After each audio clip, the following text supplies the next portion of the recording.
안녕하십니까. 평생투자 파트너입니다. 오늘은 2023년 2월 20일 수요일입니다. 현재 시간은 7시 37분입니다. 오늘 방송 시작하겠습니다. 음, 오늘은 시황 이야기를 하고, 코스피가 조정으로 끝날지, 진짜로 하락의 시작인지, 뭐 좀 관련해서 좀 이야기를 좀 해볼 텐데요. 일단 시장 분위기는 이렇습니다. 분위기는 일단 환율은 계속 좀 올라서 1,300원을 돌파했고요. 어제는 1,299원이었는데 오늘은 1,305원으로 좀 돌파가 된 모습이 있고요. 다만 좀 장 막판에 조금 환율이 다시 올라갔다 조금 안정세를 보이는 듯한 느낌은 있었긴 합니다. 다만 좀 돌파했다는 것 자체가 좀 기분 나쁩니다. 기분은.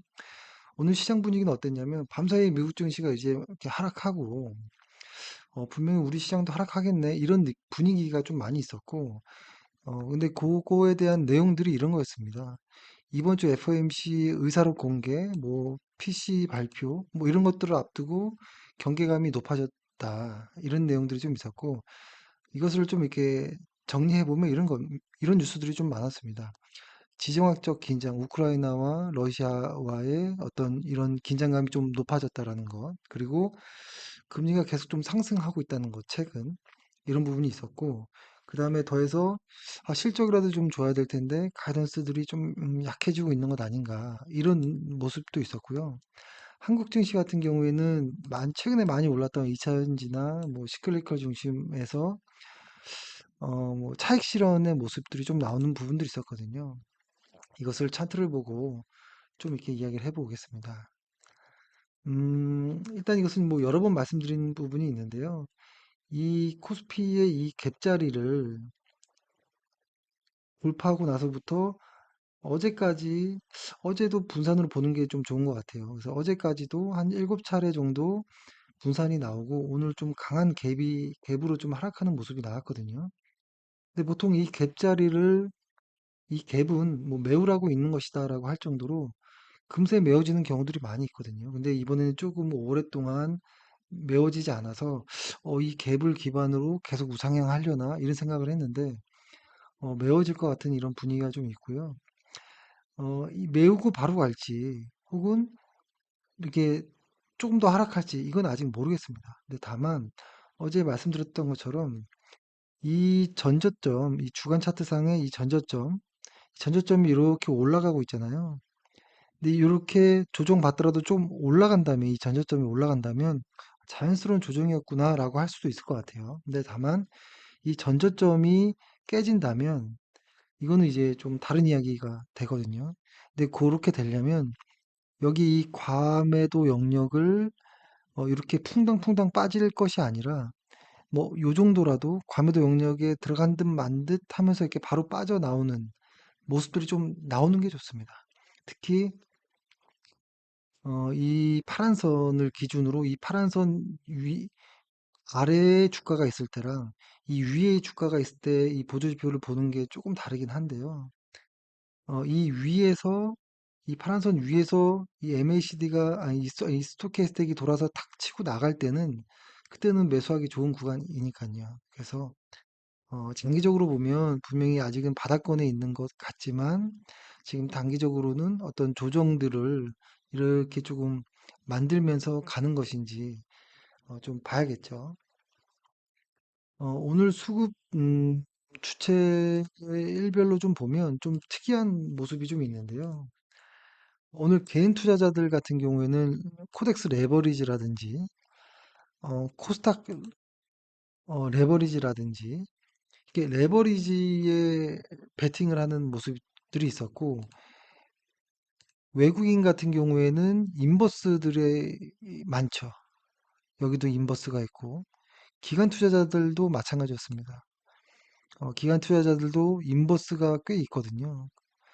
어, 어떻게 될지 모르겠습니다만 지금 외국인과 기관 그리고 개인 이렇게 주체가 좀 다른 방향을 좀 보고 있는 모습이 있습니다. 그래서 개인이 이길지 기관과 외국인이 이길지는 좀 봐야겠습니다. 시장을 이렇게 보면, 어, 어, 요거를 좀 한번 설명드려 볼게요. 회원분들이 요 질문을 잠깐 좀 이렇게 해주셨는데, 공통적으로 유튜브를 보고 이야기를 해주신 부분들이 좀 있었거든요. 뭐였냐면, 오늘 아침에 한 유튜브에서 어, 침체가 올 것이다 라는 이야기에 대한 어떤 유튜브였는데 어떻게 생각하느냐라고 이렇게 말씀해 주셨는데요. 그 논리는 저도 그래서 봤는데요. 논리는 저도 충분히 공감하는 부분이 있고요. 특히 이제 요 부분이 영상에서 나왔던 것 같은데요. 요거는 영상에서는 10년물과 2년물의 스프레드가 나왔는데 저는 조금 더 깔끔하고 디테일한 10년물과 3개월 스프레드를 좀 보는데요. 이렇게 보면은 분명히 이렇게 빠지고, 그러니까 여기가 이렇게 뭐라고 할까요? 여기서 스프레드가 빠졌다가 탁 튀고 올라가고 나서 조금 있다가 침체가 오는, 빠지고 올라오고 좀 있다가 침체가 오는, 빠지고 올라와서 조금 있다가 침체가 오는, 이런 것들이 단 한 번도 빠짐없이 계속 반복됐거든요. 그래서 이번에도 충분히 그럴 가능성은 있다라는 것인데, 이게 지금 계속 빠지고 있는 과정인지 반등해서 올라가고 있는 건지는 모르겠습니다만, 아마 과거와 똑같다면 이 기준선을 빠지고 올라가고 나서 한 한 분기에서 두 분기 정도 후에 침체가 올 수도 있겠죠. 과거처럼. 그렇다면 지금부터 보면은 적어도 두세 분기 이상의 시간 혹은 그 이상의 것이거든요. 그래서 그 사이에 엄청난 일들이 많이 벌어질 수도 있습니다. 근데 이번엔 다를 거야. 꼭 이런 것은 아니지만, 아직 너무 먼 미래이고, 너무 먼 미래까지 그렇게 예측하거나 그럴 수 있는 성질은 아닌 것 같아요. 시장이라는 것 자체는. 너무 복합적이고 하기 때문에. 그래서 충분히 이해는 가고, 과거에 그런 사례들이 있었다.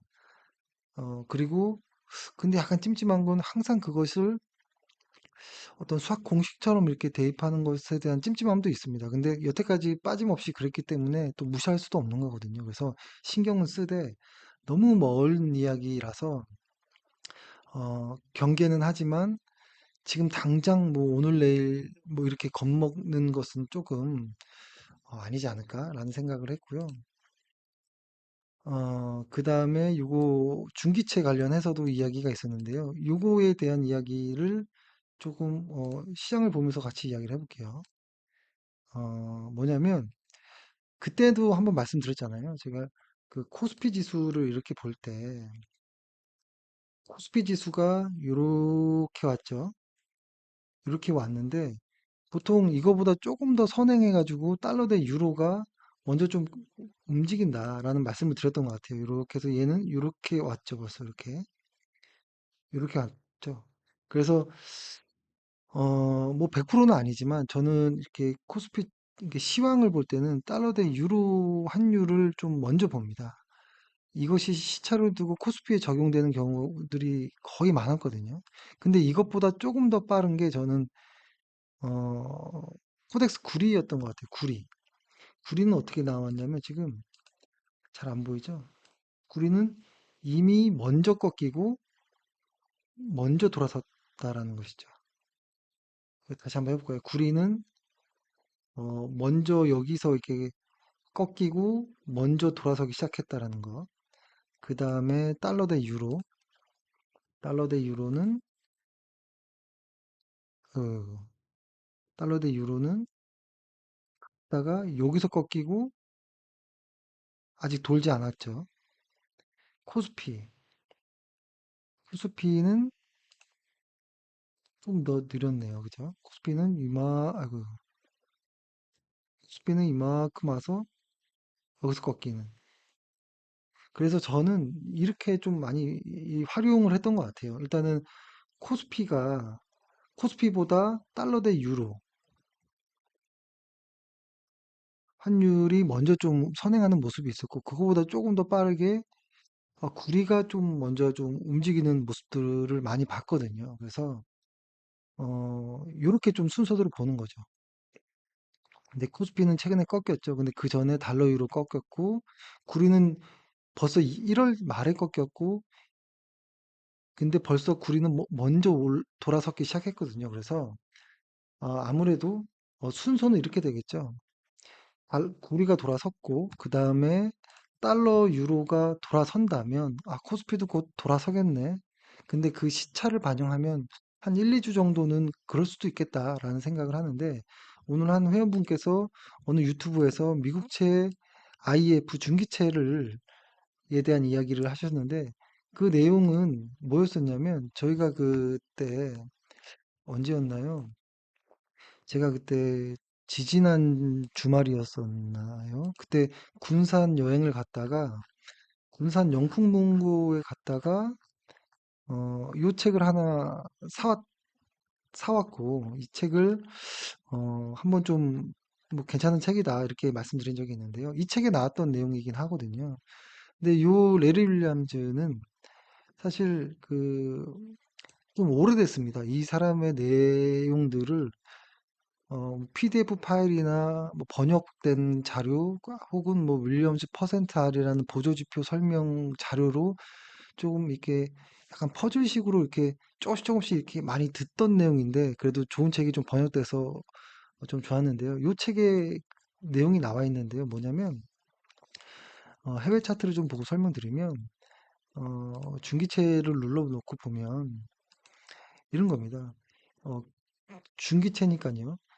채권 금리가 올라가면 채권의 가격은 떨어지잖아요. 그죠? 지금 최근이 채권 금리가 올라가고 채권 가격이 떨어지는 이런 상황인데, 이런 상황에서 이 채권의 가격으로만 얘기할게요, 이제는. 채권의 가격이 이렇게 좀 돌아설 때, 요 자리부터 이렇게 돌아서잖아요.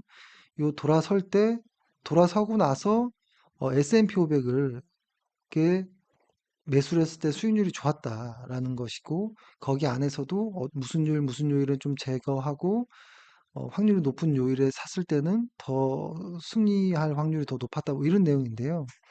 이런 내용들이 사실 예전부터 많이 이렇게 나오긴 했었습니다. 근데 저는 체감적으로 이 중기채와 달러 대 유로, IEF와 달러 대 유로를 이렇게 봤을 때 저는 얘가 조금 더 저는 활용하기 좀 편하더라고요. 근데 요 논리는 좋아요. 그 채권 가격이 떨어지고 상승한다라는 것은 상승할 때 S&P 500이 S&P 500이 수익률이 좋다라는 것인데 그 말은 채권 금리가 상승하다가 떨어질 때라는 거거든요. 최근에 채권 금리가 상승하면서 문제가 있었던 거니까 채권 금리가 떨어질 때 주식시장이 좋아지겠구나. 뭐 이건 좋은 내용인데 아무튼 이 책에서는 이런 내용입니다. 가격이 떨어졌다가 반등하는 순간 S&P 500이 음봉으로 떨어지고 있을 때 음봉에서 매수하면 수익률이 더 커지더라. 뭐 이런 내용이었던 것 같은데요.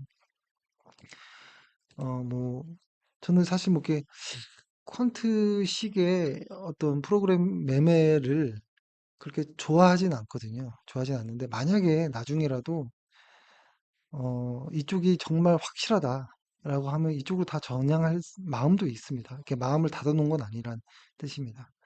그래서 이걸 정리해 보면 이렇습니다. 아,